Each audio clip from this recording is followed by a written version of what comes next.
Hello guys, welcome back with me again in this channel. So in this video I'm gonna show you how you can apply more than one filters to a video in Capcut. So if you find difficulties in adding more than one filters to your videos, you can just follow what I did in this tutorial. So first, just add your first filter.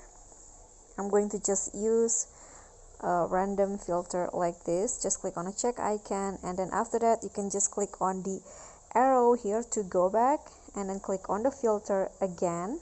Then choose the other or another filters that you want to add. For example, I want to add this dispatch filter. Then just click on the check icon again, and just like that, another filter will be added to your videos. Okay, so that's a simple tutorial from me. Don't forget to subscribe, like this video, comment, and also click on the thanks button. Thank you guys.